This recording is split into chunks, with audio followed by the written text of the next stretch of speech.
last nerdy movie news weekly show episode thing that I do on this channel. It's the last one, and it's today. So, yeah. Let me see if I can do something with lighting there. Okay, yeah. Anyways, whatever.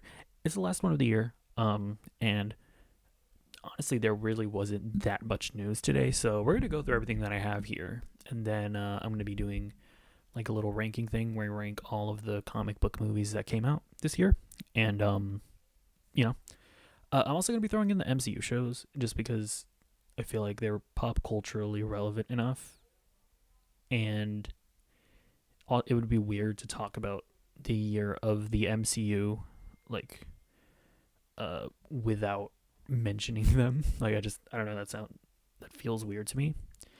But yeah, let's just jump into the first thing. So, first up, we have a trailer for the Batman. It's the third one. I mean, it feels like the third official trailer, even though it's called like The Bat and the Cat. But I mean, it just feels like the third trailer. And yeah, this movie still looks amazing. It is still my most anticipated movie of next year. Like nothing else even comes close. I don't to name another movie. It's not close. I'm telling you right now. This looks like it's probably going to be, the best movie that's ever been made by anybody. It looks like Martin Scorsese is going to be like, God damn, I mean, that's some cinema right there. I mean, I know I said that shit wasn't cinema, but this looks like cinema. I mean, y'all didn't tell me about the Batman. Y'all didn't tell me about Matt Reeves. He made those monkey movies. He making this now. Oh my gosh, it's cinema. That's what Martin Scorsese is going to say. And this movie, it just looks amazing. This trailer kind of confirms that the Riddler knows that Bruce Wayne is Batman. That like international trailer insinuated that, but this one kind of makes it clear. Also, you just saw there Robert Pattinson looking good, Zoe Kravitz looking good also. I will say this is my one little nitpick. Some of the dialogue seems a little on the nose, where she's like, the bat and the cat, and then I think she like purrs at one point. I'm like, you don't need to be like that literal, I don't think. But no, I mean, yeah, that's like a nitpick. What can I say? The action at the end, of course, looked amazing. Like I love the one shot action takes. Like that's like some of my favorite action, some of my favorite styles. Whether or not and it seems like that maybe might be actually Robert Pattinson in there, because it kind of like ends with him looking at the camera. So I mean, yeah, what can I say? This movie looks amazing. Just everything about it. It's probably gonna be the best movie of all time. Okay. So that's the only trailer we have, and let's move on to the first story, and we'll be sticking with the Batman. So the Batman is going to be releasing on HBO Max 45 days after it's in theaters. I think. Okay, well let's read this quote actually. It's from Jason Kilar, Warner Media CEO. Think about when movies would show up on HBO, which is 8 to 9 months after theatrical premiere. The Batman is going to show up on day 46 on HBO Max. That is a huge change from where things were in 2018, 2017, 2016. So, yeah, this seems like it's going to be the, really like the one, heavy effect left on the film industry, or that COVID is going to have left on the film industry, because, when everything went down, it feels like everybody was kind of like scrambling, and a bunch of like studios were trying to see how best they could screw over movie theaters, right? We saw Universal putting their stuff on like for purchase, right? Like on storefronts or whatever. I think they did it with what was that movie? There was like Trolls World Tour, I think, came out just like not even on like a streaming service, but where you could just buy it online. Disney tried it with Mulan, where it was like exclusive to Disney Plus. Then they did like Day and Date with Black Widow and like Jungle Cruise, and all of those seemingly were failures. And including what Warner Media did, where with HBO Max, where they put their stuff on HBO Max the same day as in theaters. And yeah, it seems like all of that ended up being failures. Like, not only did they hurt their movies at the box office, but it didn't even really drive much more subscriptions like the way that they wanted to. So yeah, but at the end of the day, they were still able to negotiate with movie theaters to allow 45-day exclusivity periods. So, and it seems like that's going to remain the norm. Unlike what he said, where it would be like months before you could get a movie on streaming. And honestly, I think that this will probably end up being for the best. I mean, obviously for the consumer, right? Like it's going to be nice to be able to watch, movies 45 days after it premieres in theaters just at home, right? That's just nice. And it seems like this is going to be, good for movie theaters, like especially for like big movies like the Batman. I don't think there are going to be like a ton of people who are going to like not watch it in theaters because they can watch it 45 days later. Like this is something, there's going to be FOMO, right? Where people are going to go to the theater to watch it. So, yeah, I this seems cool. And, like I'm okay with this like new status quo or whatever. Okay. Next story. The Rock and Vin Diesel. Both bald, both alpha male. I don't know why. I don't know why that's my intro for them. Yeah. So I don't know if you don't know, there's been like a feud between The Rock and Vin Diesel, right? I guess it's because like, I guess the way it's been like reported or whatever, and who knows what actually went down, but it seems like Vin Diesel like was a bit too like acting like a director and like directing The Rock's acting too much. At least that's like kind of like how Vin Diesel describes it. He's like, I was just pushing him, trying to get the best performance. So it seems like Vin Diesel was just kind of like badgering The Rock, I guess, too much while he was during his performance in the movies or whatever. I shouldn't even be commenting on this because like that's just like on Vin Diesel's side. Who really knows what's going on? But the really important thing is that there's beef here. And because of this beef, The Rock has decided to not be in any more Fast and the Furious movies. He's still doing his Hobbs and Shaw movies with the other bald man. Why are they all bald? Get people with hair. Get me in these movies. I don't know why they're in here. Oh gosh, what's that? Shaw. What's his name? I can't remember his name. But yeah, so The Rock is still going to be in those movies, but he's refusing to be in the Fast and the Furious, and that's kind of where it was, But then a few months ago, Vin Diesel, he made this Instagram post, and I'm going to read it real quick.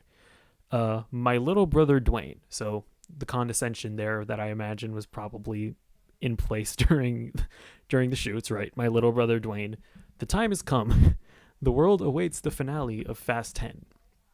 Which I think, isn't the finale going to be Fast 11? I don't know. As you know, my children refer to you as Uncle Dwayne in my house. There is not a holiday that goes by that they and you don't send well wishes. But the time has come. Legacy awaits. I told you years ago that I was going to fulfill my promise to Pablo, which is Paul Walker. I swore that we would reach and manifest the best Fast in the finale, that is 10. I say this out of love, but you must show up. Do not leave the franchise idle. You have a very important role to play. Hobbs can't be played by no other. I hope that you rise to the occasion and fulfill your destiny. So, Vin Diesel made that post on his Instagram a few months ago, and it was just kind of weird, right? Like, even then, I don't remember exactly. I mean, I'll have to go back and watch, but what I said at the time. But even then, I was like, I'm pretty sure I was just like, this is really weird. Why are you like bringing up your children and Paul Walker in this weird, and yeah, and then the other thing is like, why are you doing this in public? It seems a bit manipulative. Like you're trying to put like public pressure on The Rock to come back. But to The Rock's credit, he never commented anything until now. He was doing an interview with CNN, and let's just read what he said. I was very surprised by Vin's recent post. This past June, when Vin and I actually connected, not over social media, I told him directly and privately that I would not be returning to the franchise. I was firm yet cordial with my words and said that I would always be supportive of the cast and always root for the franchise to be successful, but that there was no chance I would return. I privately spoke with my partners at Universal as well, all of whom were very supportive as they understand the problem. Vin's recent public post was an example of his manipulation. I didn't like that he brought up his children in the post as well as Paul Walker's death. Leave them out of it. We had spoken months ago about this and came to a clear understanding. My goal all along was to end my amazing journey with this incredible Fast and Furious franchise with gratitude and grace. It's unfortunate that this public dialogue has muddied the waters. Regardless, I'm confident in the Fast universe and its ability to consistently deliver for the audience, and I truly wish my former co-stars and crew members the best of luck and success in the next chapter. So, that's obviously, I mean, he's basically parroting what I said, what I think my original thoughts were, but yeah, I mean, it was just a really weird and manipulative post by Vin Diesel. I mean, it's like, no matter, obviously we don't know what went down between them behind the scenes. Like, we don't really know for sure, but what, like, you don't put this post out in public like this. Like, you don't make a public plea, which is obviously going to put a lot of public pressure on The Rock. You really shouldn't involve your children, and you definitely shouldn't involve your friend who passed away. It's just weird, and The Rock said it. It's manipulative, and the way that he says is an example of his manipulation kind of tells me that, at least from The Rock's point of view, he feels that Vin has been manipulative in the past, basically calling him a manipulative person. And I don't know what that has to do with the beef or anything or whatever, but it's one of those posts where it's like, yeah, he's not, or his interview basically tells me that, like, yeah, no, there's no chance that he's coming back at this point. I think Vin Diesel ruined that. So yeah, I mean, I think it's unfortunate. I love the Fast and the Furious franchise, for what it is, and I think The Rock is great in those movies. I think he elevates those movies. And I mean, I didn't mind the last one, but there was definitely a rock-shaped hole in it where it's like it would have been better with him in it probably. So it is what it is. Let me know what you think of that whole situation in the comments down below. Okay, next we have our last story before we get into the ranking. Doctor Strange Into the Multiverse of Madness is a movie. And on Marvel's Japanese website, there was recently a synopsis for it that kind of has some interesting stuff. So let's read through it. The door of the multiverse, full of mystery and madness, opens. Now that Iron Man and Captain America have left after a fierce battle in Avengers Endgame, former genius surgeon and the strongest magician of them all, Doctor Strange is expected to play an active role as a central figure in the Avengers. However, using his magic to manipulate time and space at will, with a forbidden spell that is considered the most dangerous, has opened the door to a mysterious madness called the multiverse. To restore a world where everything is changing, Strange seeks help from his ally Wong, the Sorcerer Supreme, and the Avengers' most powerful Scarlet Witch, Wanda. But a terrible threat looms over humanity and the entire universe that no longer can be done by their power alone. Even more surprising, the greatest threat in the universe looks exactly like Doctor Strange. Director Sam Raimi, who has expressed a unique worldview, will captivate the whole world with overwhelming scale and unprecedented visual experience as a type of space. Okay, so I don't know what. I'm sorry. I was like, I don't know what's going on. I don't know why I was reading that so weirdly. But yeah, so it seems like, I think the two things that I find most interesting here is that it says that Doctor Strange is expected to play an active role as a central figure in the Avengers, which, I mean, that makes sense, right? Like, after Tony Stark and Iron Man, it's like, who would you necessarily have be the leader of the Avengers? Like, is it going to be Hulk?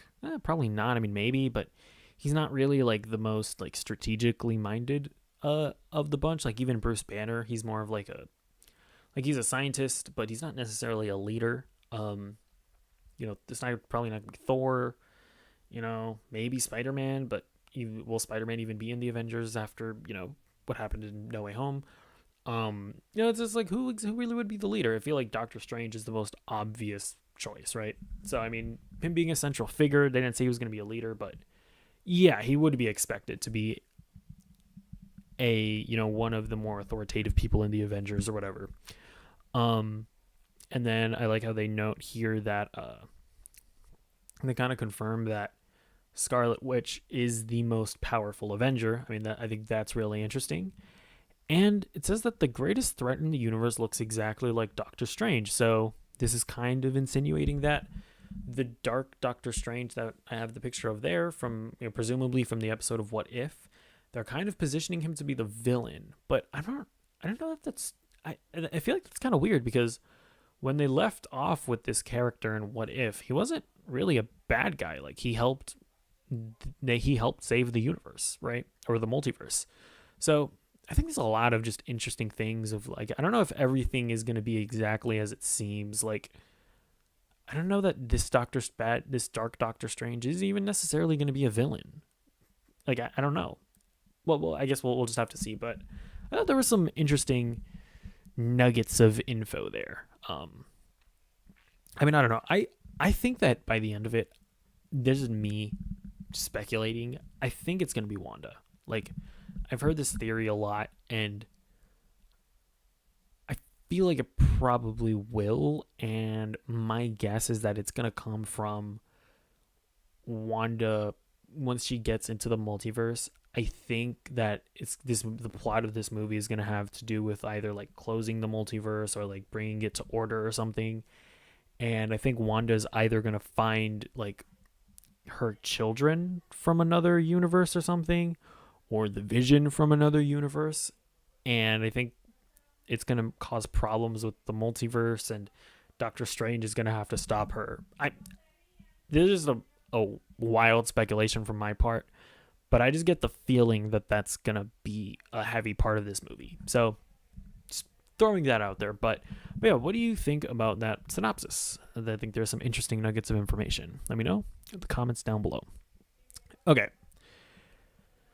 Now we are here to the definitive ranking of the comic book movies plus MCU shows. So it's not just a movie ranking, but it's these are the most relevant things in the these are like the most relevant rankings, or the most, what am I saying? These are the most relevant like comic book properties of the year. So whatever, who cares?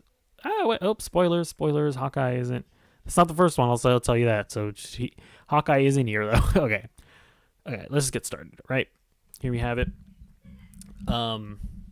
Number, I didn't even count them. Hold on. 1, 2, 3, 4, 5, 6, 7, 8, 9, 10, 11, 12. There were 12? Really?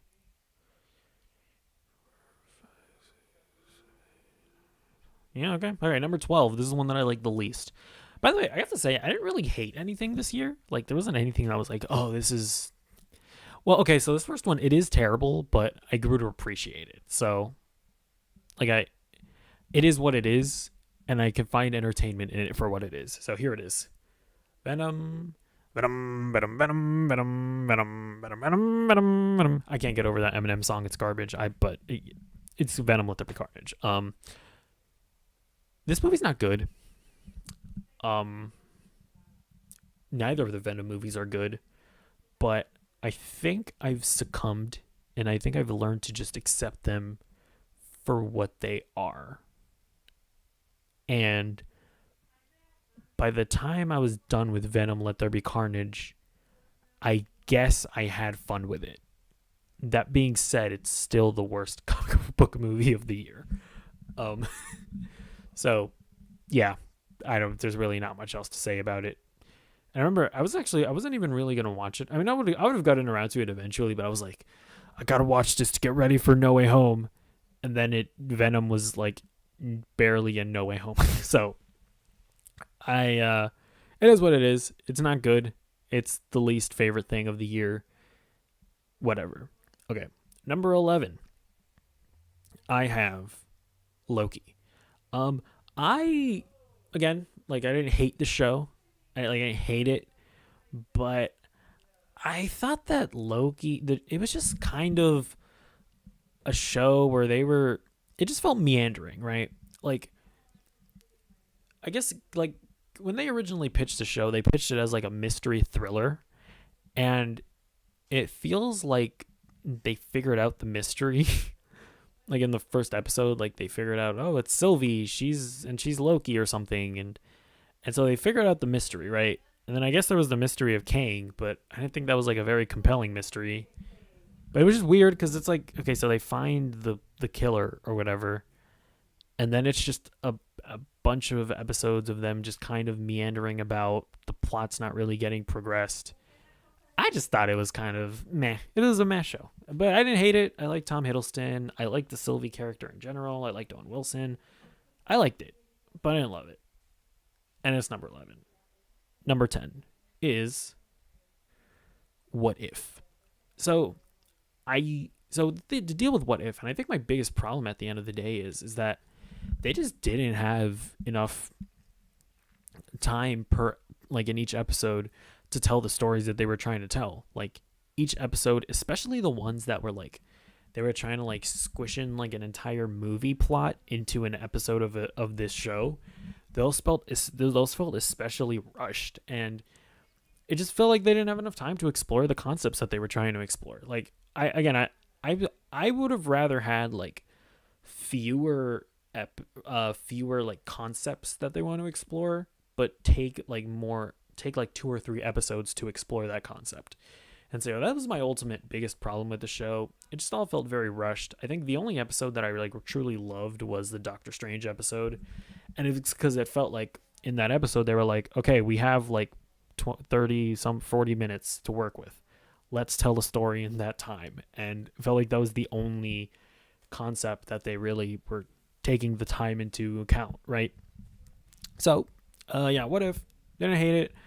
I didn't love it. It is what it is.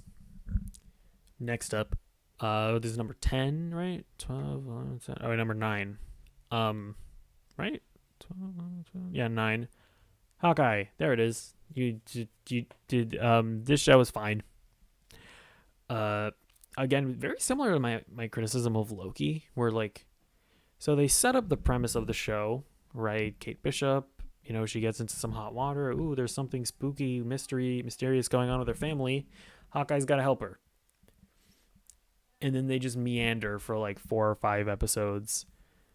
And then right at the end, we get introduced to the big villain, Kingpin. He's not developed in the least, and they fight him and beat him.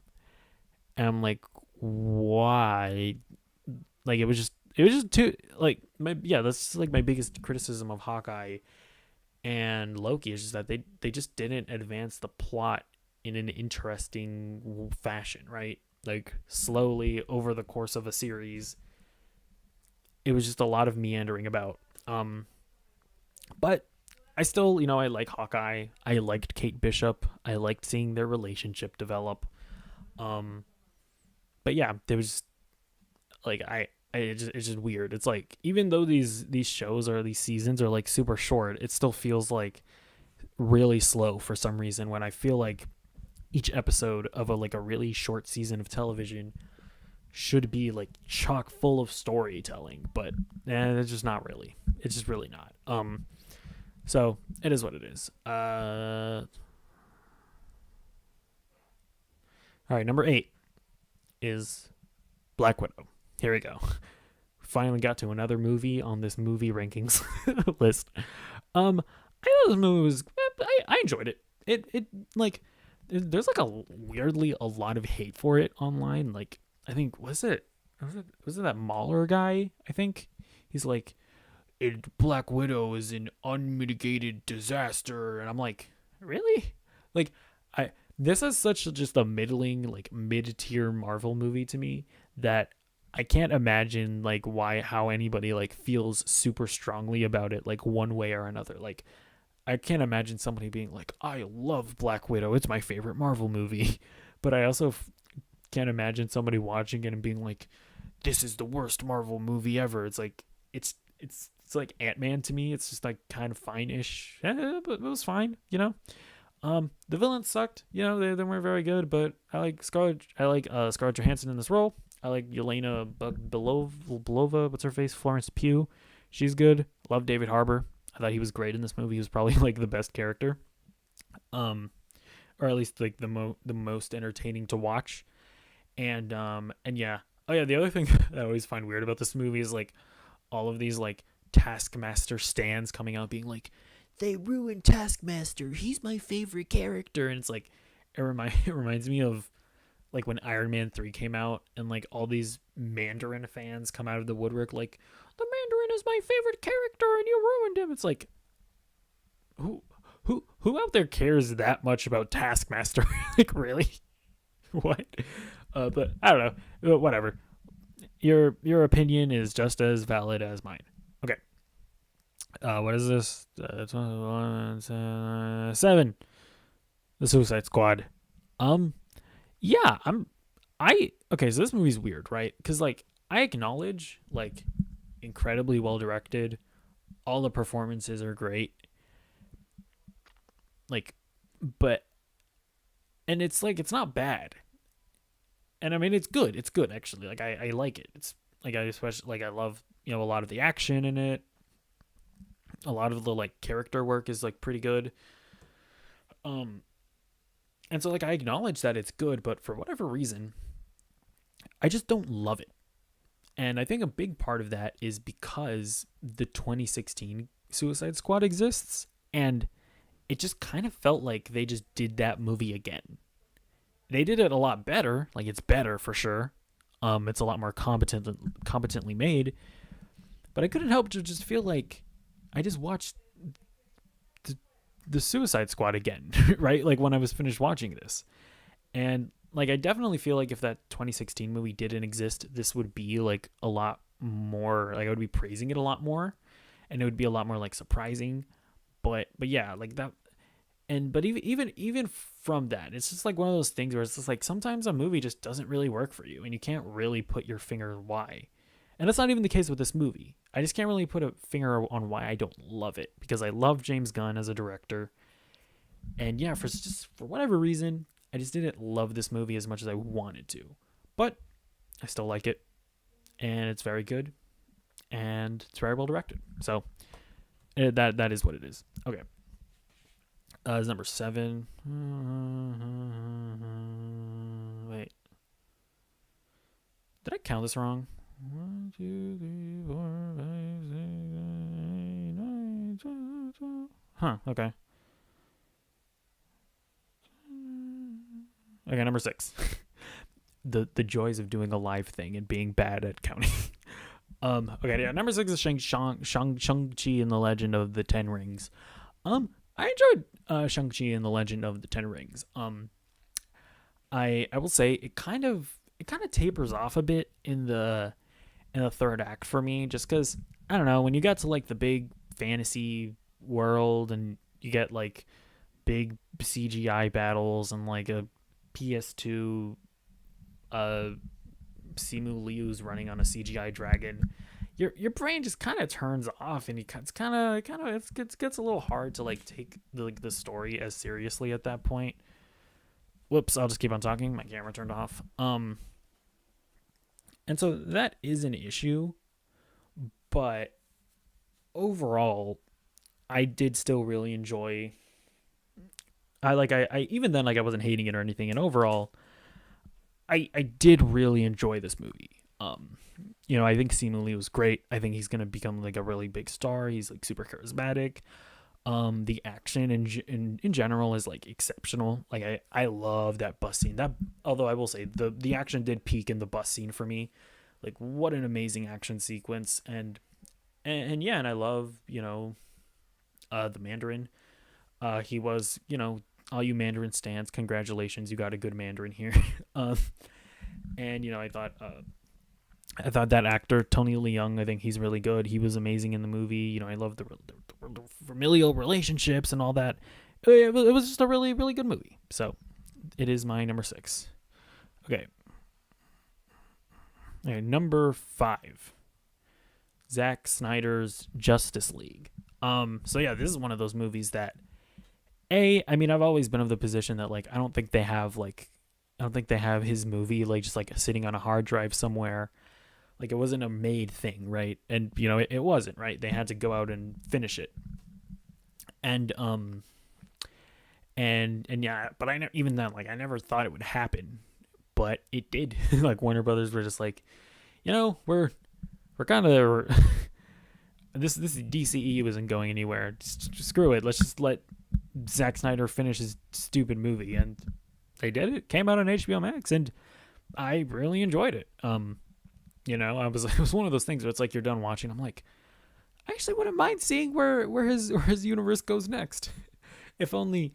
And it seems like that was the popular sentiment, and it's like, if only people, if only people had shown up for and liked his movies before. It's like, so it's one of those things where like people really want like the Zack Snyderverse to continue, but it is what it is. It's not.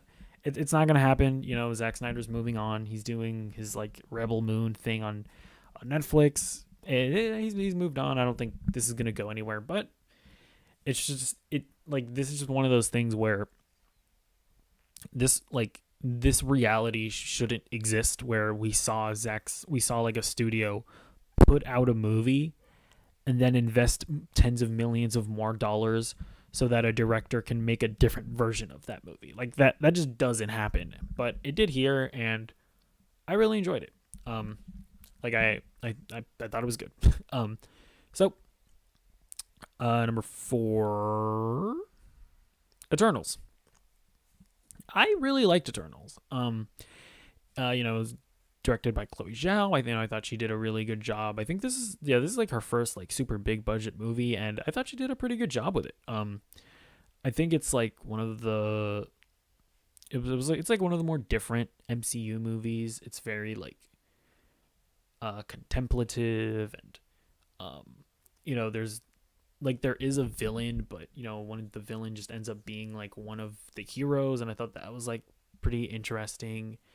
And I like that even then, like the ultimate villain really is just like nature and I guess like God in quotes, right? And it's like do you like stop like nature and like the cycle of life in order to save people that you personally enjoy being like humans and Earth? And there's just like a lot of interesting questions that it brings up, and there's not really like a clear-cut answer on what the right thing to do in this situation is, because, it's like you're not going to like stop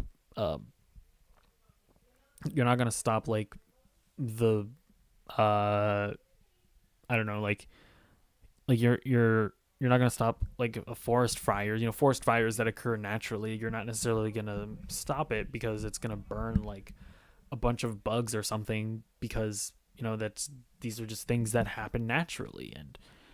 And it's just interesting to think about that, where like we are technically like the bugs in this big universal scale of the universe, right?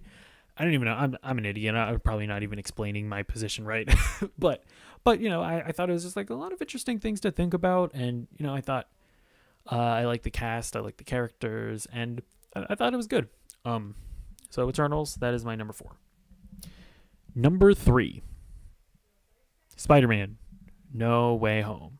Yeah, I mean, what can I say? I loved Spider-Man about as much as everybody else. It's really good. I think